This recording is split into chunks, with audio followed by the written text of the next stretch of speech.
Doctor Huberman एक neuro scientist और Stanford university school of medicine में प्रोफेसर हैं। डॉक्टर ह्यूबरमैन का कहना है कि हमारा मूड, फोकस और एनर्जी पूरा दिन कैसा रहेगा ये डिपेंड करता है कि हमारा मॉर्निंग रूटीन कैसा है। दोस्तों, आप लोगों ने देखा होगा कि कुछ लोग काफी एक्टिव होते हैं, वो पूरे दिन एनर्जी से भरे रहते हैं और किसी एनर्जेटिक इंसान के साथ काम करने में और उनसे बात करने में दूसरों को भी मजा आता है। और वहीं दूसरी तरफ कुछ लोग बहुत ही लेजी होते हैं, जिसका दूसरे लोगों में गलत इंप्रेशन पड़ता है और एक निगेटिव फीलिंग भी आती है। आप खुद ही सोचिए कि जो इंसान आपकी बातों का सही से जवाब नहीं दे रहा है या फिर जब आप उससे बात करते हैं तो वो उबासी ले रहा है, ऐसे इंसान से आप भला दोबारा क्यों बात करना चाहेंगे। और यही नहीं, ये उन कई कारणों में से एक कारण है जिसकी वजह से डॉक्टर ह्यूबरमैन इस 30 दिन के डेली रूटीन को फॉलो करने की सलाह देते हैं। और इसके अलावा इससे आपका फोकस और प्रोडक्टिविटी भी इंक्रीज होती है। बैक टू द पॉइंट, अब चलिए उस 30 दिन के रूटीन को देखते हैं। दोस्तों, डॉक्टर ह्यूबरमैन हर रोज सुबह 4:45 पर उठ जाते हैं। जी हाँ दोस्तों, आपने सही सुना, 4:45 पर। इससे उन्हें अपनी एक्सरसाइज और मेडिटेशन के लिए काफी टाइम मिल जाता है, जिसके बाद वो अपना वर्क डे शुरू करते हैं। दोस्तों, अगर आप इतनी सुबह नहीं उठ पाते हैं तो कोई बात नहीं, लेकिन आपको कम से कम एटलीस्ट 6 बजे तक मॉर्निंग में उठने की आदत डाल लेनी चाहिए। 4:45 पर उठने के बाद डॉक्टर ह्यूबरमैन का दिन मेडिटेशन के 15 से 20 मिनट के एक सेशन से शुरू होता है, क्योंकि मेडिटेशन करने से फोकस बढ़ता है और साथ ही आप किसी भी चीज के बारे में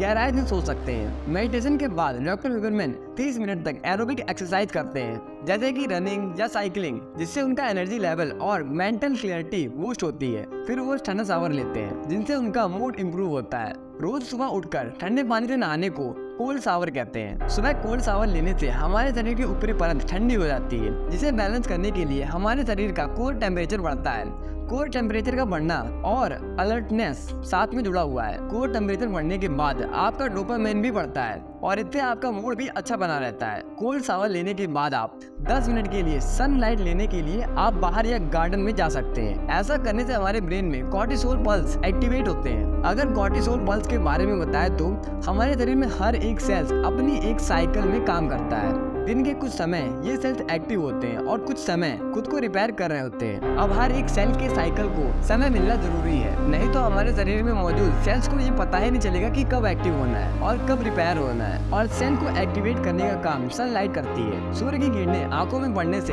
कॉर्टिसोल पल्सेस एक्टिव हो जाती है। शरीर में कॉर्टिसोल हार्मोन एकदम से बढ़ता है, फिर दिन के साथ कम होता चला जाता है और हमारे शरीर में अलर्टनेस भी ठीक इसी के साथ चलती है। कॉर्टिसोल पल्स के रिलीज होने के साथ साथ मेलाटोनिन भी रिलीज होता है। मेलाटोनिन हमारे दिमाग का वो हार्मोन है जिसकी वजह से हमें नींद आती है। मेलाटोनिन के रिलीज होने के 16 घंटे बाद हमें नींद आती है और जब ये हार्मोन देर से रिलीज होता है तो हमें नींद भी देर से आती है। इसीलिए सुबह उठकर आपको करीबन 10 मिनट के लिए सनलाइट जरूर लेनी चाहिए। डॉक्टर ह्यूबरमैन रोज सुबह उठने के बाद ये रूटीन स्ट्रिक्टली फॉलो करते हैं, जिसके बाद वो 4 से 6 घंटे अपने वर्क को डेडिकेट करते हैं, जहाँ उनका काम रिसर्च और एजुकेशन से रिलेटेड है। इसी तरह से आप भी सुबह उठकर इन डेली रूल्स को फॉलो करने के बाद अपना डेली लाइफ का काम शुरू कर सकते हैं। और यकीन मानिए, अब तक मैंने आपको जितनी बातें बताई हैं वो सभी बातें साइंटिफिकली प्रूव है, जिन्हें फॉलो करने से आप अपनी जिंदगी में होने वाले बदलाव को महसूस कर पाएंगे। और हाँ, इस रूटीन को 30 डेज रूटीन इसीलिए कहते हैं कि क्योंकि 30 डेज तक अगर आप किसी भी काम को लगातार करते हैं तो वो काम आपकी हैबिट में शामिल हो जाता है। इसी के साथ इस वीडियो को यहीं पर एंड करते हैं। अगर आपको ये वीडियो इन्फॉर्मेटिव लगे तो वीडियो को लाइक करना और चैनल को सब्सक्राइब करना।